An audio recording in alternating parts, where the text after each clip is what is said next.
ప్రభు క్రీస్తునాథునిచే మికిలిగా ప్రేమించబడి ప్రియ సహోదరి సహోదరులారా, ఈరోజున మనందరము కూడా మూడవ ఆదివారం ఉత్థాన కాలములో మూడవ ఆదివారాన్ని ఈరోజున జరుపుకుంటూ ఉన్నాం. ఈ మూడవ ఆదివారము రోజున దయగల దేవుడు, కృపగల యేసయ్య మనందరితో ఏమి మాట్లాడుతున్నారన్నది మనందరము ఈ 3 పట్టణాల ద్వారా గ్రహించాం. శిష్యులందరినీ భయాందోళన నుండి తొలగించి వారికి తన యొక్క దీవెనను అందించి వారు చక్కని వాక్యమును పరిచర్యలు చేసే విధముగా ఆశీర్వదించాడు.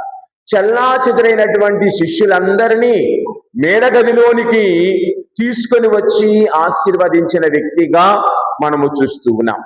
అలాగని రెండవ పట్టణములో పేతురు గారు చెప్తున్న మొదటి వచనములోని వాక్యం ఏమని చదివాం? 17వ వచనములో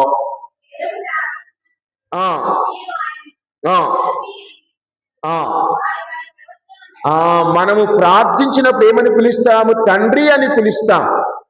కావున వారి వారి మనము జీవించు విధానములను బట్టి దేవుడు అందరికీ పక్షపాతము లేకుండా తీర్పు చెప్పును అన్న మాటలను చూస్తూ ఉన్నాం. అందరినీ సమదృష్టిలో చూస్తాడు. ఇదే మాటలను మనం పేతురు గారే మనం ఒకసారి గమనిస్తే అపోస్తుల కార్యాలు 10వ అధ్యాయం 34-35 వచనాల్లో చూద్దాం. ఒక్కసారి నోరు తెరచి ఇట్లు ప్రసంగింప ఆరంభించారు. ఏమంటున్నారు అక్కడ ఆయన? దేవుడు ఎత్తి పక్షపాతము లేకుండా అందరినీ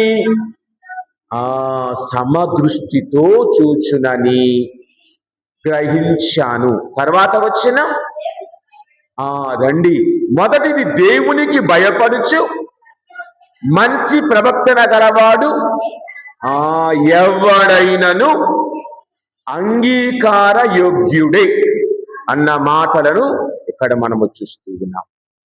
సత్ప్రవర్తన కలిగి దేవుని యొక్క మాటను వింటూ నడిచే వారందరూ, జీవించే వారందరూ ఆయనకు అంగీకార యోగ్యులే. మరి ఈ రోజున మనందరం ఇక్కడ చేరిన నీవు నేను విశ్వాసములో అనేకమైన సంవత్సరాల నుండి క్రీస్తు విశ్వాసములో ఉన్న నాతో సహా, గురువైనంత మాత్రాన నేనేమి గొప్పవాణ్ణి కాదు, నాతో సహా అందరము కూడా ఆయన విశ్వాసములో ఉన్నాం.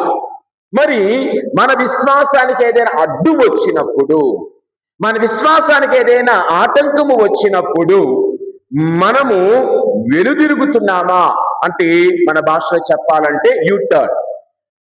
ఇంకా ఆ రోజు నుంచి ఒక వారం 10 రోజులు గుడి ముఖం చూడడం, వారం 10 రోజులు ఫాదర్ గారి ముఖం చూడడం, ఆయన ముఖం చూస్తే అసలుకి అన్నీ వచ్చి పడతారా మనకి, ఆయన ఇప్పుడు పోతాడరా అని ఫాదర్ గారు తిట్టుకునేవాళ్ళు.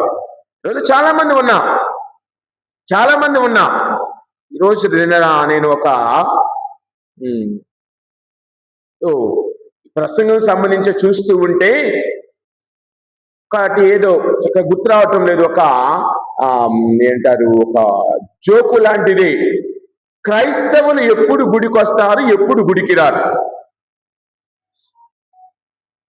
ఉదాహరణకి మీరు అందరూ ఉద్యోగస్తులే, సగానికి సగం మంది. మీ పై అధికారుల పుట్టినరోజుకి మీరేం చేస్తారు? గిఫ్ట్లు. అదే దేవుడికి ఏం తీసుకొస్తాం? ఉత్త చేతులతో వస్తాం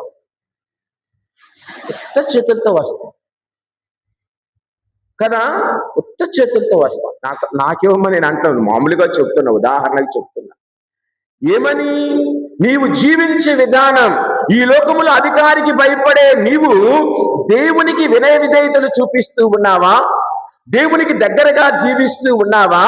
దేవుని యందు అతిశయిస్తూ, దేవుని యందు నమ్మకము కలిగి ఎన్ని ఆటంకాలు వచ్చినా, ఎన్ని విభేదాలు వచ్చినా, ఎన్ని సమస్యలు వచ్చినా, అరే ఆయన మన మాట విన్నాడురా, ఇంకో గుడికి వెళ్ళిపోదాం.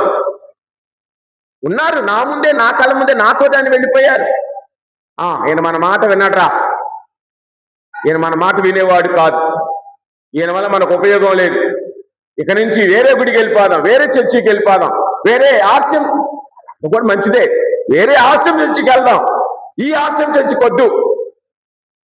విధంగా ఈ రోజున శిష్యులు యెరూషలేము నుండి ఎమ్మావుకు వెళ్ళిపోతూ ఉన్నారు. అంటే యేసు లేడు కదా, ఇంకా యెరూషలేములో మనకేం పని, చెల్లా చెల్లైపోయాం కదా, ఇంకేముంటాం, ఎందుకు ఈ బాధలు, ఎందుకు ఆయన చచ్చిపోయాడు, మన పని ఏదో మనం ఆ ఊరిలో ఏదో ఒక పని చేసుకొని బ్రతుకుదాం అన్న విధంగా వారు వెళ్ళు సమయములో దేవుడు వారిని హోల్డ్ ఆన్, ఉండు, ఎక్కడికి వెళ్ళమాకు, నీవు విడిచినా నిన్ను విడువని దేవుడు, నీవు మరిచినా నిన్ను మరువని దేవుడు, నీవు అడిగిన వెంటనే, అదే కదా మనం ఒకసారి చూస్తూ ఉంటాం. మనము నిర్గమకాండం 33వ అధ్యాయం 14వ వచనం, నిర్గమకాండం 33వ అధ్యాయం 14వ వచనం,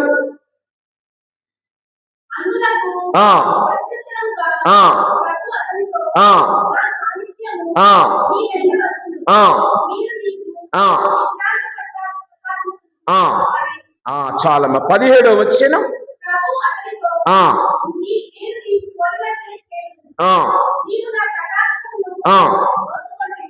నీవు నా కటాక్షమును నోచుకొంటివి. ఏంటంటే అక్కడ వాక్యము ఉన్నది, నీ పేరును బట్టి నిన్ను ఎరుగుదును. తర్వాత వచ్చిన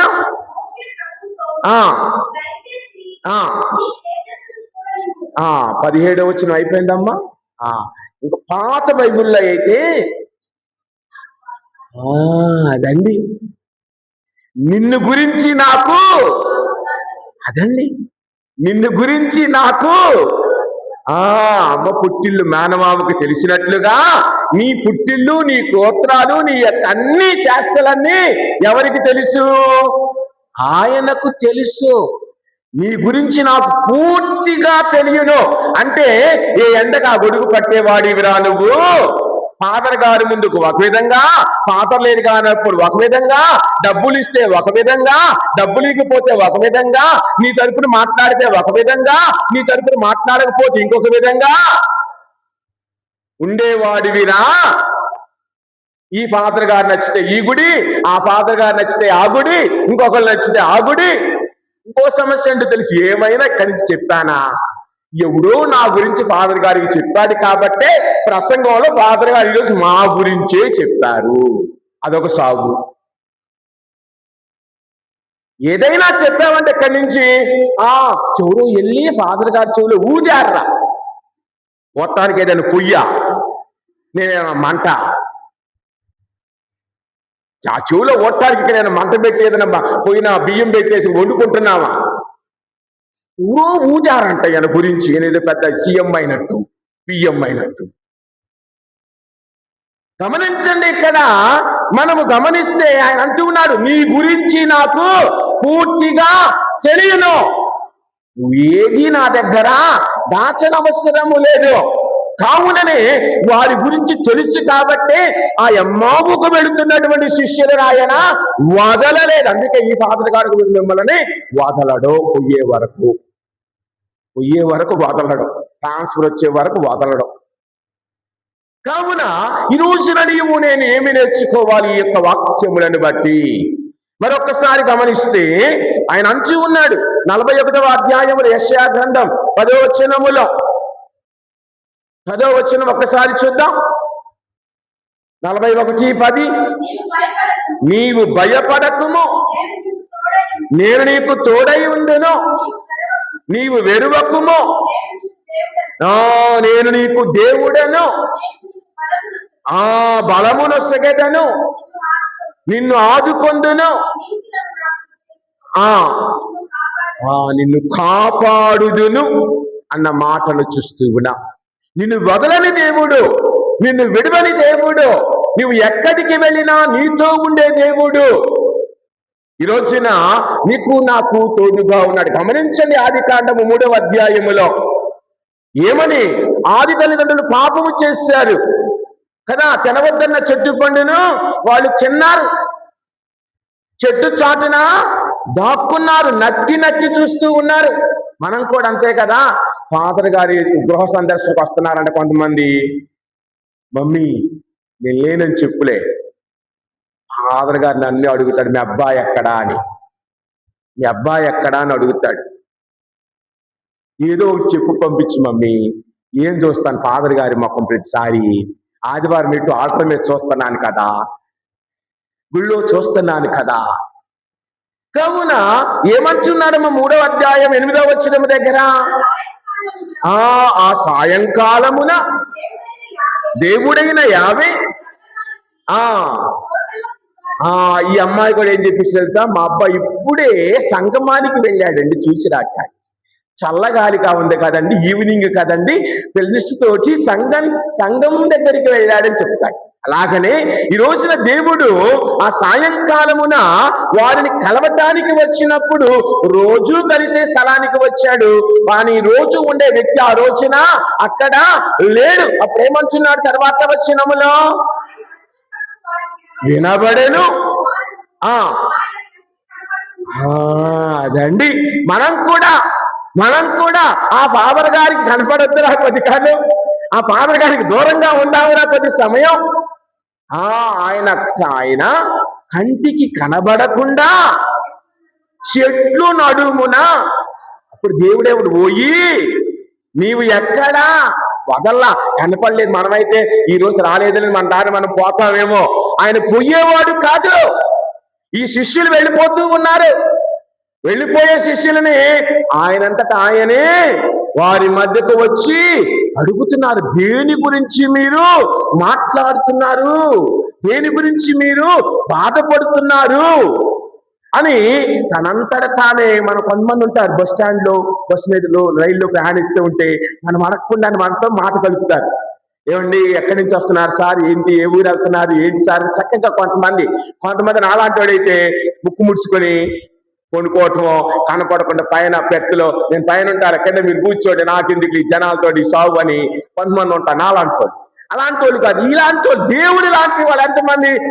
సార్ ఏదో ప్రయాణిస్తున్నాం, కొద్దిసేపు మాట్లాడుకున్నాం సార్, పిచ్చాపటిగా ఏముంది, దిగిపోతాం, అక్కడ మీరు దిగుతారు, ఇక్కడ నేను దిగుతాను, ఏదో ఒక స్టేషన్ లో ఒక అరగంట గంట చక్కగా మాట్లాడే వాళ్ళు ఉంటారు.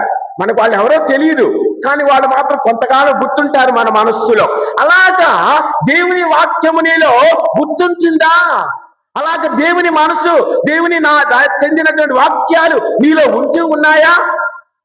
ఒక్కసారి ఆలోచిద్దాం. తర్వాత వాక్యం చదవమ్మా. ఓయి నీవు ఎక్కడా ఉన్నావు, ఎక్కడ ఉన్నావు ఈ రోజున ఎమ్మావు శిష్యుల వలె వెళుతూ ఉన్నావా, లేక ఆది మానవుల వలె, తొలి తల్లిదండ్రుల వలె దేవునికి దూరముగా దాక్కుంటూ నక్కి పాపములో ఇంకా లోనికి వెళుతూ ఉన్నావా? ఎక్కడ ఉన్నావు మనం? Where are we? మన జీవితం ఎక్కడ నాటబడింది? దేవుని యందు నాటబడినదా, లోకమునందు నాటబడినదా? ఒక్కసారి ఈ రోజున ఆలోచించాలి. మనం అనుకోవచ్చు, నాకు ఆరోగ్యముగా ఉన్నది కదా, శరీరం బాగున్నది కదా, నేను యవనములోనే ఉన్నాను కదా, నా వయసు ఇంకా 30 కూడా రాలేదు కదా, నా ఇష్టం వచ్చినట్లు ఉంటాను కదా, అన్నీ కదే. కానీ దేవుడు మళ్ళీ నేను మిమ్ము కొట్టబలియునా అంటే దేవుని దెబ్బను ఓర్చుకునే స్థితి నీలో ఉందా? గమనించండి. ఓయి నీవు ఎక్కడ అంటే వాళ్ళు ఏమంటూ ఉన్నారు, నీ అడుగుల చప్పుడు విని మేము చెట్లు వెనుక దాగుకున్నాం. దేనికి దాక్కున్నావు? ఏం తప్పు చేశా? కారణం ఏమిటని ప్రభు అడుగుతూ తెలిసి కూడా. మరి ఈ రోజున ప్రభువుకు తెలుసు వాళ్ళు ఎందుకు వెళుతున్నారో, ఎమ్మావుకి ఎందుకు వెళుతున్నారో. వారికి శిష్యుడు దేవుడు లేడు, యేసయ్య చచ్చిపోయాడు, ఇక మమ్మల్ని ఆదుకునేవాడు, మమ్మల్ని రక్షించేవాడు లేడు అన్న బాధతో వాడు ప్రయాణం చేస్తూ ఉంటే ఆయన ఏమంటూ, ఓరి అవివేకులారా, మందమతులారా అని సువిశేషంలో అంటూ ఉన్న మాటలను చూస్తూ ఉన్నాం. అమృతం 17-18 వచనాలు ఎక్కడో ఒకసారి ఉంటుంది. ఓ అవివేకులారా, ప్రవక్తల వచనములన్నింటినీ మరచిన నమ్మని మందమతులారా, అదండి, క్రీస్తు శ్రమలను అనుభవించి తన మహిమలో ప్రవేశించుట అనివార్యము కాదా? మీకు తెలియదా? మీకు చెప్పాను కదా, నేను బ్రతికి ఉన్నప్పుడు నేను శ్రమలను అనుభవించాలి, నేను శ్రమలను అనుభవిస్తేనే మీకు రక్షణ అని చెప్పాను కదా అని వారికి ఏం చేశాను, లేఖములన్నిటినీ ఆయన వివరించాడు. మోషే మొదలుకొని అనగా నిర్గమకాండము నుండి చివరి వరకు కూడా దేవుడు యేసయ్య గురించి తలపెట్టిన ప్రతి ఒక్క ప్రవచనాన్ని ఆయన వారికి వినిపిస్తూ ఉన్నాడు. ప్రియా సహోదరి సహోదరులారా, మరి ఈ రోజున నీకోసం నా కోసం ప్రభు ఎన్నో మేలు చేస్తూ ఉండగా, ఎన్నో పనులు చేస్తూ ఉండగా, మరి నీవు నేను వాటిని గురించి ఆలోచిస్తూ ఉన్నామా? ఈ రోజున ఒక్కసారి ప్రతి ఒక్కరము ఆలోచించుకుందాం. ఆయన అంచి ఉన్నారు, ఒకసారి ఆయన వెలుగులో మనము ఉండాలి. యోహాను సువార్త 1వ అధ్యాయం 9వ వచనం ఒక్కసారి చూద్దాం. అది నిజమైన వెలుగు, ఆ వెలుగు లోకమునకు వచ్చి ప్రతి మానవునికి వెలుగుతున్నదండి. ఆయన అంటూ ఉన్నాడు, అదే కదా యోహాను సువార్త 1వ అధ్యాయంలోనే చెప్పబడినది, ఆయనయే నిజమైన వెలుగు. ఆ వెలుగులో అందరికీ, మానవులందరి మీద ఆ వెలుగు ప్రసరించుచున్నది. తర్వాత వచ్చిన ఆయన ఈ లోకములో ఉండెను, ఆయన మూలముగా మనందరము సృజించబడ్డాం, ఆయన లేకుండా సృష్టిలో ఏదియును లేదు అన్న మాటలను చూస్తూ ఉన్నాం. కావున ప్రియ సంధికి యెషయా గ్రంథం 9వ అధ్యాయం 2వ వచనం ఒక్కసారి చూద్దాం. యెషయా గ్రంథం 9వ అధ్యాయం 2వ వచనం. చీకటిలో నడుచు జనులు గొప్ప వెలుగును పెద్ద వెలుగును చూచిరి, గాఢాంధకారంలో ఉన్నవారు జ్యోతి ప్రకాశించెను. చూడండి, ఆయన అందరి మీద వెలుగు ప్రకాశించినది, ఆ వెలుగే క్రీస్తు అని యెషయా గ్రంథములోనే రాయబడినది. అనేకమైన విషయాలు రాయబడ్డాయని ఆయన వారికి వివరించినప్పుడు వాళ్ళు కనువిప్పు ఎక్కడ కలిగినదో నీవు నేను చూస్తూ ఉన్నాం. గమనించండి, వారికి కనువిప్పు ఎక్కడ కలిగినది? వారు అంటున్నారు, అయ్యా ఇన్ని విషయాలు మాతో చెప్పావు కదా, స్నేహమైపోయా. అదే కదా ఇందాక చెప్పాను కదా, రైల్లో మనం మాట్లాడుతూ ఉంటాం, సడన్ గా లంచ్ టైం అయిపోయింది, ఎవరు బాక్సులు వాళ్ళు తీసేస్తాం, నువ్వు వండుకొని వెళ్తావు. ఈ రైల్లో ఏం కొనుక్కుంటాంలే, చక్కగా పులిహారో చపాతీయో దద్దోజనమో ఏదో చేసుకొని వెళతాం. ఆయన ఒక బాక్స్, నీ ఒక బాక్స్, మీ అమ్మాయి ఒక బాక్స్, మీ అబ్బాయి ఒక బాక్స్ తెస్తాం, పక్కన ఆయన కూడా బాక్స్ తెస్తాయి, అందరూ పంచుకుంటారు. ఎవరో తెలియదు కానీ పంచుకుంటాం.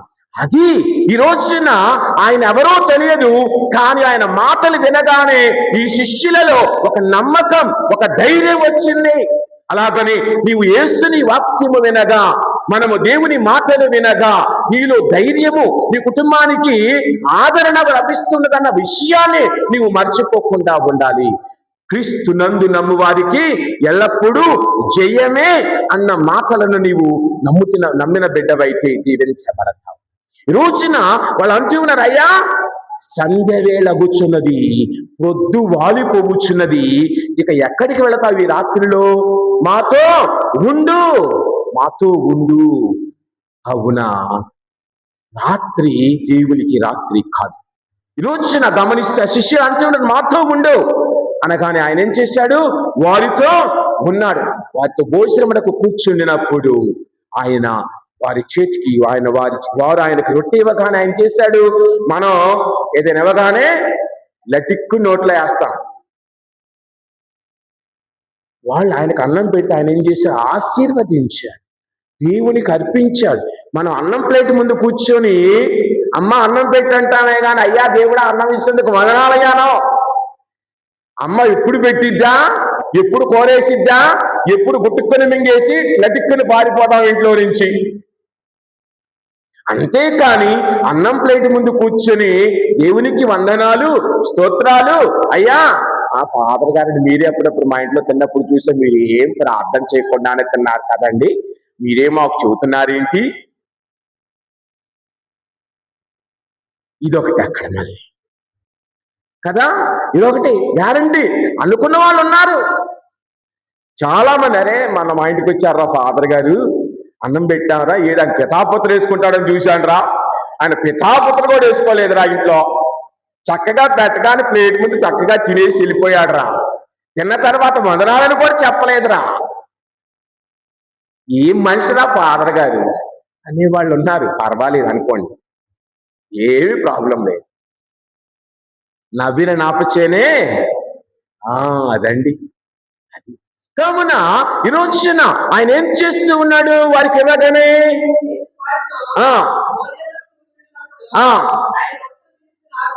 అదండి, దేవా నీకు నువ్వు నాకు ఇచ్చిన ఆహారమును బట్టి నీకు వందనాలు.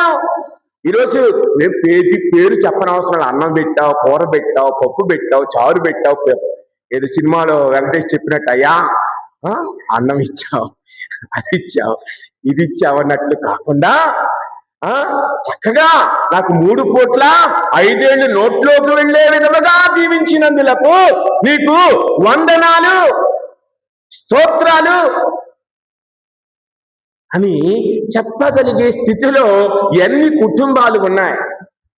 పెద్దవాళ్ళైతే ఏదో కొంతమంది ఉంటారు, పిల్లలకు అది నేర్పుతున్నామా? ప్లేటు దగ్గర ఎలా కూర్చోవాలి, ఎలాగ భుజించాలి, అన్నం తినేటప్పుడు చేత్తో ఇక్కడ అన్నం ఇక్కడ దాకా వెళ్ళకూడదు, కలుపుకునేటప్పుడు మనకి ఇక్కడ దాకా వచ్చింది, ఇలాగ వెళ్తారు. అన్నం తినేటప్పుడు అదే బయట తినేటప్పుడు నాజుగ్గా తింటాం, స్పూన్ తీసుకొని. అది ఇంట్లో నచ్చినట్లే తింటాం. అదే యూట్యూబ్ లో చూపెడతాం, ఇంట్లో ఫ్రూట్ ఎలాగ తింటాం, మామిడికాయ, బయట ఎలా ఫ్రూట్ తింటాం, చక్కగా పోసుకొని. ఇంట్లో అయితే పిసి లాగేశారు కదా. రోజున గమనించండి మనము ఎలాగ ఉన్నాం. ఈ రోజున ప్రభు ఏం చేస్తున్నాడు? ఆయన దానిని తీసుకొని ఆశీర్వదించిన తర్వాత వచ్చిన ఏమని ఉన్నదయ్యా? విరచి వారికి ఇచ్చాను. అనచనలేదు, ముందుగా తనకిచ్చిన దాన్ని ఆశీర్వదించి తిరిగి శిష్యులకు ఇచ్చినప్పుడు ఏం జరిగింది? కనువిప్పు కలిగను. ఇది ఒక మాట. ఇదే మాట మనం ఆది కాండంలో చూస్తూ ఉన్నాం. హాగారు నీరు లేనప్పుడు ఆ ఎడారిలో బెర్షెబా అరణ్యములో అటు ఇటు తిరుగాడుచు ఉన్న సమయములో దేవుడు దేవదూత ఆమెతో మాట్లాడినప్పుడు ఆమె కనువిప్పు కలిగినది. ఆమె ముందు ఒక పెద్ద నుయ్యి కనబడినదని మనము ఆది కాండములో చూస్తూ ఉన్నాం. 17వ అధ్యాయము 18వ అధ్యాయములోనూ మనం ఉంచి ఉంటుంది.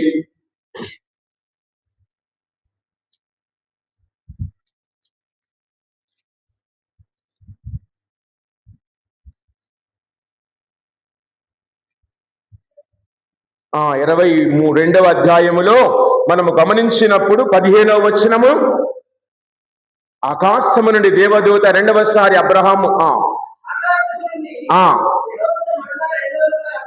సారీ అది కాదు, దానికి ముందుగానే అమ్మా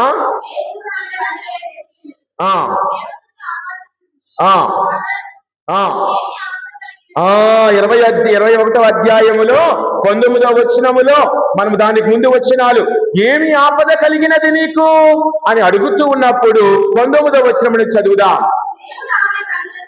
అదండి, దేవుడు ఆమె కన్నులను తెరచెను, ఆమె నీటి ఊటను. ఈరోజు కూడా ప్రభువు ఆశీర్వదించి, రొట్టెను ఆశీర్వదించి విరచి, త్రుంచి అని చెప్పలేదండి, విరచి. త్రుంచటం అంటే మనకు నచ్చినట్లుగా ఇలాగ అంటాం, విరచడం అంటే ఇలాగ విరచి శిష్యులకు ఇచ్చినప్పుడు గుర్తించారు. మరి వాక్యము విన్న తరువాత దివ్య బలిలో ప్రభు శరీరమును ఎత్తినప్పుడు నీవు ఆ ప్రభు శరీరములో ప్రభువుని గుర్తిస్తున్నావా? ఈరోజున అదే కథోలికులకు ఉన్న వ్యత్యాసం, మిగతా వారికి ఉన్న వ్యత్యాసం. వాక్యము ఉన్నది, ప్రభు మార్గ మధ్యంలో వారికి వాక్యాన్ని చెప్పి తరువాత ఏమి చేశాడు? రొట్టెను విరిచాడు. మనము కూడా వాక్యమును వింటూ ఉన్నాం. పూజకు రాగానే వెంటనే పూజలకు వెళ్ళటంలా మన పాపాలను, మన తప్పులను ముందుగా ఒప్పుకుంటున్నాం. తరువాత మన హృదయాలను పరిశుభ్రపరుచుకొని దివ్య వాక్యాన్ని ఆలకిస్తున్నాం. వాక్యము తరువాత ప్రసంగములో దివ్యవాక్య వితరణను చూస్తూ ఉన్నాం. తరువాత అర్పణలోనికి అర్పిస్తూ మన జీవితాలను ఈ ద్రాక్ష రసాలతో అర్పిస్తూ ఆ రొట్టె విరిచే సమయములో ప్రభువుని నీవు నేను కనుగొనాలి అని వాక్యము మనకు తెలియజేస్తూ ఉంది. ప్రియ సహోదరి సహోదరులారా, వాక్యము మాత్రమే కాదు, రొట్టె విరుచుట అన్నిటిలో కూడా అందరము సమానముగా పాల్గొనాలి అని మనకు దేవుడు తెలియజేస్తూ ఉన్నాడు.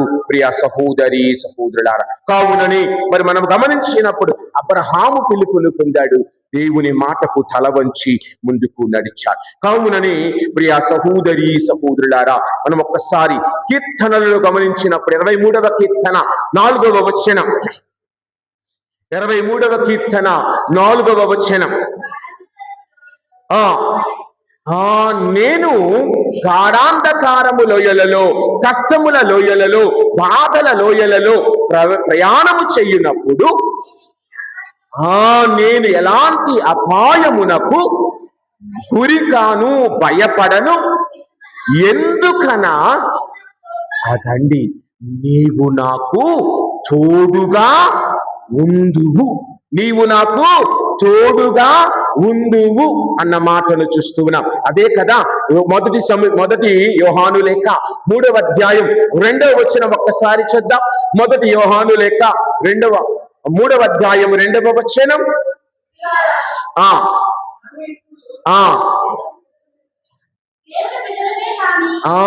దేవుని బిడ్డలమే కానీ ఇక ఏమి కాబోచున్నామో స్పష్టము కాలేదు.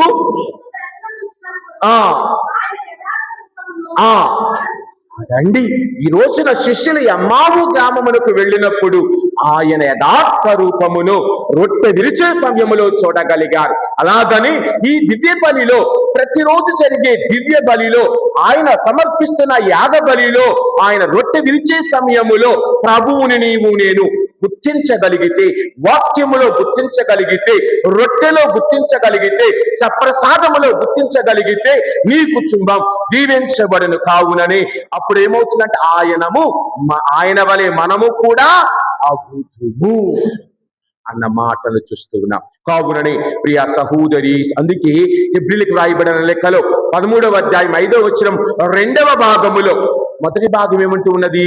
ధనాపేక్ష సర్వమునకు మూలము అని చెప్పబడుతుంది. తరువాత ప్రభు ఏమంటూ ఉన్నారు ఆయన మాట ద్వారా? ఏలయనా నేను మేము ఎప్పుడును విడువను, ఏనాటికి ఎడబాయను అన్న మాటను చూస్తూ, ఎప్పుడు విడువ, ఏనాటికి ఎడబాయను అన్న మాటలను చూస్తూ ఉన్నాం. ప్రియ సహోదరి సహోదరుల, కావునని మనము ఆయనకు చెందిన, ఆయన విడువడు, ఎడబాయని స్థితిలో మనందరము ఉన్నామన్నది మనము మర్చిపోకూడదు. ప్రియ సహోదరి సహోదరులారా, కావునని మరి మనందరము కూడా ఆయన యందు దయ కలిగి, ఆయన యందు నమ్మకము కలిగి, ఆయన యందు విశ్వాసము కలిగి జీవించాలి అన్నది మనము చూస్తూ ఉన్నాం. కావున అందుకే మనం చదివితే 2వ కొరింథీయులకు వ్రాయబడిన లేఖ 6వ అధ్యాయం 16వ వచనం దగ్గరికి వెళదాం. 2వ కొరింథీయులకు వ్రాయబడిన లేఖ 6వ అధ్యాయము 16వ వచనం. దేవుని ఆలయము, దేవుని ఆలయము అవిశ్వాసుల విగ్రహములతో ఎట్లు ఏకీభవించగలదు? ఏలయన మనమే ఆలయము కదా. తర్వాత వచ్చెను, నేను నా నివాసమును వారితో ఏర్పరచుకొందును, వారి మధ్యనే జీవించును, నేను వారికి దేవుడు నగుదెను, వారు నా ప్రజలగుదురు.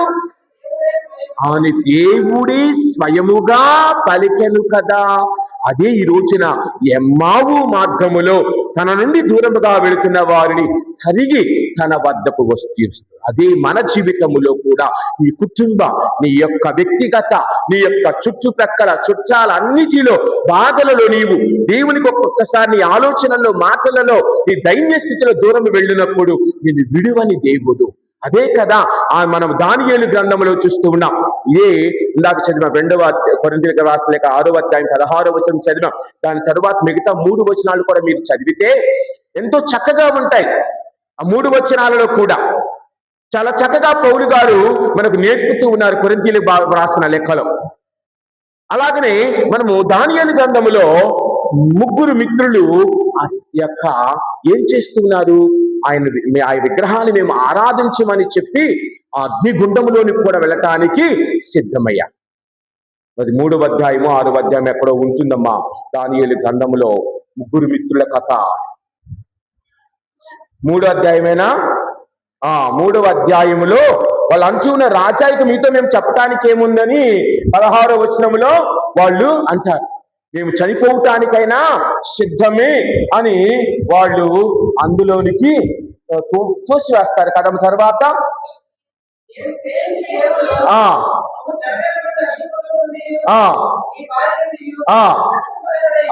రక్షిస్తాడు, లేకపోతే నేను చచ్చిపోయడానికే సిద్ధం. 20వ వచనం చదవమ్మా ఇప్పుడు. బంధించి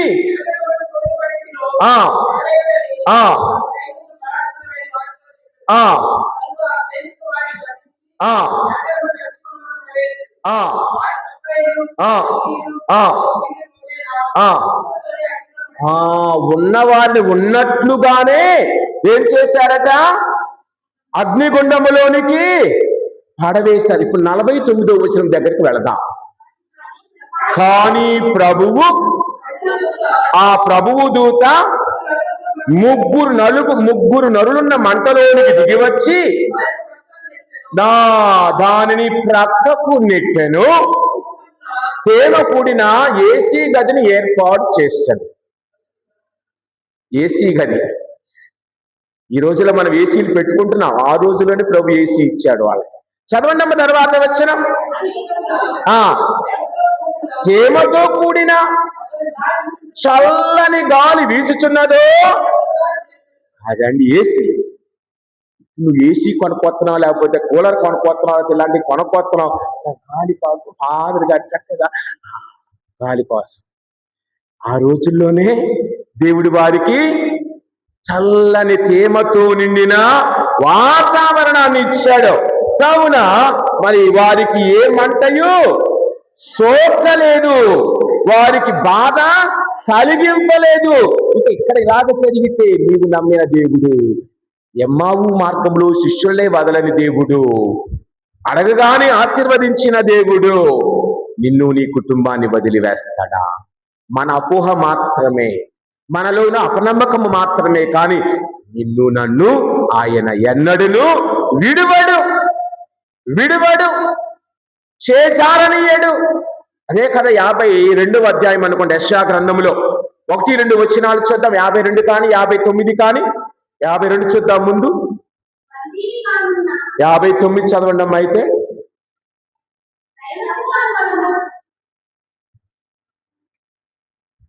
59:1 చిన్నది కాదు. తర్వాత వచ్చిన నీ మనవిని ఆలింపలేని చెవిటివాడు కాలేదు అన్న మాటను చూస్తాం. అదే పాత బైబిల్లో. కొత్త బైబిల్ ఏమని ఉంటుంది? ప్రభు హస్తము మిమ్ము రక్షింపలేనంత కొరచైనది కాదని పాత దానిలో ప్రభు మిమ్ము రక్షింపలేని దుర్బలుడు కాదు, మీ మనవిని ఆలింపలేని చెవిటివాడు కూడా కాదు. కావున నీవు ప్రార్థించినప్పుడు, అడిగినప్పుడు నీ ప్రార్థన ఆయన ఆలకించేవాడు. ఎమ్మావు మార్గములో శిష్యులు మాట్లాడుకుంటూ వెళుతూ ఉంటే అదే ప్రార్థనగా భావించి వారితో నడిచిన దేవుడు ఈరోజున నీవు నేను జీవితములో మన కుటుంబాలలో జరిగే ప్రతి దానిలో ఆయన ఆహ్వానిస్తూ ఉన్నావా? ఆయనకు తగిన స్థానాన్ని ఇస్తూ ఉన్నావా? ఆయన యందు నమ్మకము కలిగి జీవిస్తూ ఉన్నావా? ఆయన యందు విశ్వాసము కలిగి జీవిస్తూ ఉన్నావా? ఒకసారి ఆలోచించుకుందాం ప్రియ సహోదరి సహోదరులారా. కావుననే మరి నీవు నేను మనందరం అనుకుంటాం, నా కష్టాల్లో ప్రభువు నన్ను వదిలివేస్తున్నాడు. ఆయన వదలడు. అదే కదా మనము యెషయా గ్రంథములో ఒక దగ్గర చూస్తూ ఉంటాం. యెషయా గ్రంథములో